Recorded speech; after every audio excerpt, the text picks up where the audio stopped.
ನಮಸ್ಕಾರ ವೀಕ್ಷಕರೇ, ಅಗ್ರಿ ಲೈನ್ಗೆ ನಿಮಗೆ ಸ್ವಾಗತ. ನಮ್ಮ ವಿಡಿಯೋ ನೋಡ್ತಿರ್ತಕ್ಕಂಥ ವಿದ್ಯಾರ್ಥಿಗಳೇ ಹಾಗೂ ವಿದ್ಯಾರ್ಥಿಗಳ ಪಾಲಕ ಪೋಷಕರೇ, ನಾನು ರಾಜು ಬೆಳವಣಿಗೆ. ಇವತ್ತಿನ ಒಂದು ವಿಡಿಯೋದಲ್ಲಿ ನಾವು ಅಗ್ರಿಕಲ್ಚರಿಸ್ಟ್ ಪ್ರಾಕ್ಟಿಕಲ್ ಎಕ್ಸಾಮ್ಗೆ ಬೇಕಾಗಿರ್ತಕ್ಕಂಥ ಡಾಕ್ಯುಮೆಂಟ್ಗಳ ಬಗ್ಗೆ ನೋಡೋಣ. ಇದು ಸಂಚಿಕೆ 2 ವಿಡಿಯೋ.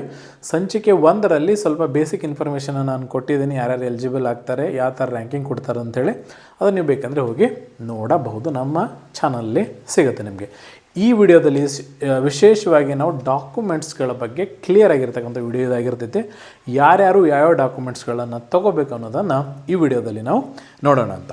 ಅಗ್ರಿಕಲ್ಚರ್ ಪ್ರಾಕ್ಟಿಕಲ್ ಎಕ್ಸಾಮಿಗೆ ಕ್ಲಾಸಸ್ಸನ್ನು ನಮ್ಮ ಅಗ್ರಿಲೈನಿಂದ ನಾವು ಕೊಡ್ತಾ ಇದ್ದೇವೆ. ಯಾರಿಗೆ ಬೇಕಲ್ಲ ಅವ್ರು ನಮಗೆ ಕಾಂಟ್ಯಾಕ್ಟ್ ಮಾಡಿ ಕ್ಲಾಸಸ್ಸನ್ನು ತಗೋಬಹುದು. ಮುಖ್ಯವಾಗಿ ಅಗತ್ಯವಾದ ದಾಖಲೆಗಳು, documents required for agriculture practical exam. ಇಲ್ಲಿ ಇವು ಕಾಮನ್ ಆಗಿರ್ತಕ್ಕಂಥ ಡಾಕ್ಯುಮೆಂಟ್ಸ್ ಇದ್ದಾವೆ. ನಾನು ಯಾರಿಗೆ ಯಾವ ಬೇಕಂತೇಳಿ ಅದನ್ನು ಹೇಳ್ತೀನಿ ಅಂತ. ಒಂದನೇದಾಗಿ ವ್ಯವಸಾಯಗಾರರ ದೃಢೀಕರಣ ಪತ್ರ. ಈಗ ವ್ಯವಸಾಯಗಾರರ ದೃಢೀಕರಣ ಪತ್ರ ಅಂತಂದ್ರೆ ಯಾರ್ದು ಜಮೀನಿದೆ ನೋಡಿ, ಯಾರ್ದು ಜಮೀನಿದ್ದು ವ್ಯವಸಾಯವನ್ನು ಮಾಡ್ತಾ ಇದ್ದಾರೆ ಅಥವಾ ವ್ಯವಸಾಯ ಜೊತೆ ಬೇರೆ ಯಾವುದಾದ್ರೂ ಕೆಲಸ ಮಾಡ್ತಿದ್ದಾರೆ, ಈ ಒಂದು ಸರ್ಟಿಫಿಕೇಟ್ಸ್ ಬೇಕಾಗ್ತೈತಿ. ವ್ಯವಸಾಯಗಾರರ ದೃಢೀಕರಣ ಪತ್ರ. ಆಮೇಲೆ ಇದು ಇನ್ನೊಂದು ವ್ಯವಸಾಯಗಾರರ ಕುಟುಂಬ ಸದಸ್ಯ ದೃಢೀಕರಣ ಪತ್ರ ಅಂಥೇಳಿ ಕೂಡ ಬರ್ತೈತಿ. ಅದು ಆದರೂ ಆಗ್ತದೆ ಅಥವಾ ಇದು ಆದ್ರೂ ಆಗ್ತೈತಿ. ಒಂದನೇದ್ದು ಇದು ಆಲ್ಮೋಸ್ಟ್ ಯಾರಿಗೆ ಜಮೀನಿದೆಲ್ಲ ಅವರಿಗೆ ಅದು ಬೇಕೇ ಆಗ್ತೈತಿ. ಆಮೇಲೆ ಇಲ್ಲಿ 2ನೇ ಸರ್ಟಿಫಿಕೇಟ್ ಇದೆ, ಕೃಷಿ ಕಾರ್ಮಿಕರ ದೃಢೀಕರಣ ಪತ್ರ. ಯಾರ್ದು ಜಮೀನು ಇಲ್ಲ, ಬೇರೆಯವರ ಜಮೀನಲ್ಲಿ ಕೂಲಿ ಕಾರ್ಮಿಕರಾಗಿ ಕೆಲಸ ಮಾಡ್ತಿದ್ದಾರೆ, ಅವರಿಗೆ ಮಾತ್ರ ಇದು ಬೇಕಾಗ್ತೈತಿ. ಕೂಲಿ ಕಾರ್ಮಿಕರು ಅಥವಾ ಕೃಷಿ ಕಾರ್ಮಿಕರ ದೃಢೀಕರಣ ಪತ್ರ. ಯಾರ್ದು ಜಮೀನಿಲ್ಲ ಅವರಿಗೆ, ಈ ಕೃಷಿ ಕೂಲಿ ಕಾರ್ಮಿಕರಾಗಿದ್ದರೆ ಈ ಸರ್ಟಿಫಿಕೇಟ್ ಬೇಕಾಗೋದಿಲ್ಲ ಅವ್ರಿಗೆ. ಇದು ಒಂದಾದರೆ ಸಾಕಾಗ್ತೈತಿ. ಈ ನೆಕ್ಸ್ಟ್ 3ನೇದೇನಂತಂದರೆ ಜಾತಿ ಮತ್ತು ಆದಾಯ ಪ್ರಮಾಣ ಪತ್ರ. ಈಗ ಜಾತಿ ಮತ್ತು ಆದಾಯ ಪ್ರಮಾಣ ಪತ್ರ ಎಲ್ಲರಿಗೂ ಕಾಮನ್ ಆಗಿ ಬೇಕೇ ಆಗ್ತೈತೆ. ಅದು ಜಾತಿ ಮತ್ತು ಆದಾಯ ಪ್ರಮಾಣ ಪತ್ರ ಇದು ಆಲ್ಮೋಸ್ಟ್ ಎಲ್ಲರ ಕಡೆ ಇದ್ದೇ ಇರ್ತಾವೆ.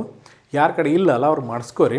ಯಾರ ಕಡೆ ಇದೆ ಅಲ್ಲ, ಹಳೇದಿತ್ತಂದರೆ 1 ವರ್ಷಕ್ಕಿಂತ ಹಿಂದಿನದೇನಾದರೂ ಇದ್ದರೆ, ಅಂದರೆ 2025 ಜೂನ್ಗಿಂತ ಹಿಂದಿನದೇನಾದರೂ ಇದ್ದರೆ ಅದನ್ನು ರೀಪ್ರಿಂಟ್ ಮಾಡಿಸ್ಕೋಬೇಕಾಗ್ತೈತೆ. ಹೊಸದಂದ್ರೆ ಹೊಸದು, ನೀವು ಅಪ್ಲಿಕೇಶನ್ ಕೊಟ್ಬಿಟ್ಟು ತೊಗೊಳ್ಳೋ ಅವಶ್ಯಕತೆ ಏನಿಲ್ಲ. ಹೊಸದಾಗಿರ್ತಕ್ಕಂಥ ಪ್ರಿಂಟ್ ತೊಗೋಬೇಕು ಮಾತ್ರ. ಅದನ್ನು RD ನಂಬರ್ ಹಾಕಿಬಿಟ್ಟು ನೀವು ಹೊಸ ಪ್ರಿಂಟನ್ನು ತೊಗೊಂಡ್ರೆ ಆಗ್ತದೆ. ಆಮೇಲೆ ಇಲ್ಲಿ ಇನ್ನೊಂದು 4ನೇದಿದೆ, ಇದು ಎಲ್ಲರಿಗೂ ಬೇಕಾಗೋದಿಲ್ಲ, ಕೆಲವೊಬ್ಬರಿಗೆ ಮಾತ್ರ ಬೇಕಾಗ್ತೈತಿ. ಅವಿಭಕ್ತ ಕುಟುಂಬವಾದಲ್ಲಿ ವಂಶವೃಕ್ಷ ಪ್ರಮಾಣ ಪತ್ರ. ಈಗ ಅವಿಭಕ್ತ ಕುಟುಂಬ ಅಂತಂದರೆ ಈಗ ಜಾಯಿಂಟ್ ಫ್ಯಾಮಿಲಿ ಇರುತ್ತೆ ನೋಡಿರಿ. ಈಗ ನಿಮ್ಮ ತಂದೆ ತಾಯಿ, ನಿಮ್ಮ ತಂದೆ ದೊಡ್ಡಪ್ಪ, ಅಣ್ಣ ತಮ್ಮ ಎಲ್ಲರೂ ಸೇರಿ, ಆಮೇಲೆ ನಿಮ್ಮ ಅಜ್ಜ ಅಜ್ಜಿ ಎಲ್ಲರೂ ಸೇರಿ ಒಂದೇ ಮನೇಲಿ ಇರ್ತೀರಿ. ಅಥವಾ ನಿಮ್ಮದು ಜಮೀನು ಇನ್ನೂ ಡಿವೈಡ್ ಆಗಿರೋದಿಲ್ಲ, ಮನೆ ಬೇರೆ ಇರಲಿ ಆದರೆ ಜಮೀನು ಒಂದೇ ಕಡೆ ಇರ್ತೈತಿ, ಯಾರ ಹೆಸರಿಗೂ ಆಗಿರೋದಿಲ್ಲ. ಅಂಥ ಟೈಮಲ್ಲಿ ಅಂದರೆ ನಿಮ್ಮ ತಂದೆ ಹೆಸರಿಗೆ ಜಮೀನು ಇಲ್ಲ, ನಿಮ್ಮ ಅಜ್ಜನ ಹೆಸರಿಗೆ ಜಮೀನು ಇತ್ತಂತಂದರೆ ಅವ್ರು ಏನು ತೊಗೋಬೇಕಾಗ್ತದೆ ಅಂತಂದ್ರೆ ವಂಶವೃಕ್ಷ ತೊಗೋಬೇಕು. ಇದು ಇಂಪಾರ್ಟೆಂಟ್. ಅದು ಜಮೀನು ತಂದೆ ಅಥವಾ ತಾಯಿ ಹೆಸರಿಗೆ ಇಲ್ಲ, ನಿಮ್ಮದೇ ಅದ ಜಮೀನು, ಬಟ್ ಇದೆ ಯಾರ ಹೆಸರಿಗಿದೆ, ಅಜ್ಜ ಹೆಸರಿಗಿದೆ. ಅಂಥ ಸಿಚುವೇಷನಲ್ಲಿ ಏನು ಬೇಕಾಗ್ತೈತಿ, ವಂಶವೃಕ್ಷ ಪ್ರಮಾಣ ಪತ್ರ ಕಡ್ಡಾಯವಾಗಿ ಬೇಕಾಗ್ತೈತಿ. ಇನ್ನು ನೆಕ್ಸ್ಟ್ ಒಂದು ಅಫಿಡವಿಟ್ ಬೇಕಾಗ್ತೈತಿ. 100 ರೂಪಾಯಿಯ ಬಾಂಡಿನಲ್ಲಿ ಅಫಿಡವಿಟ್ ಬೇಕಾಗ್ತೈತಿ.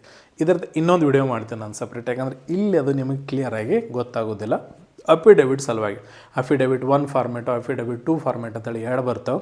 ಆ ಫಾರ್ಮೇಟ್ ಹೆಂಗಿರ್ತೈತಿ, ಯಾರ ಹೆಸರಿಗೆ ಬಾಂಡ್ ತೊಗೋಬೇಕು ಅನ್ನೋದನ್ನು I will make 1 more video. ಇದು ಎಲ್ಲರಿಗೆ ಕಾಮನ್ ಆಗಿ ಬೇಕಾಗ್ತೈತಿ ಅಫಿಡವಿಟ್. ಇನ್ನು ವೇತನ ದೃಢೀಕರಣ ಪತ್ರ. ವೇತನ ಅಂದರೆ ಯಾರ್ದು ನಿಮ್ಮ ತಂದೆ ತಾಯಿ ಏನಾದರೂ ಜಾಬಲ್ಲಿದ್ದು ತಿಂಗಳಿಗೆ ಸ್ಯಾಲ್ರಿ ಏನಾದರೂ ತೊಗೊತಿದ್ರೆ ಅವ್ರೇನಂತಂದ್ರೆ ಸ್ಯಾಲ್ರಿ ಸರ್ಟಿಫಿಕೇಟ್ಸನ್ನು ಕೊಡಬೇಕಾಗ್ತೈತಿ.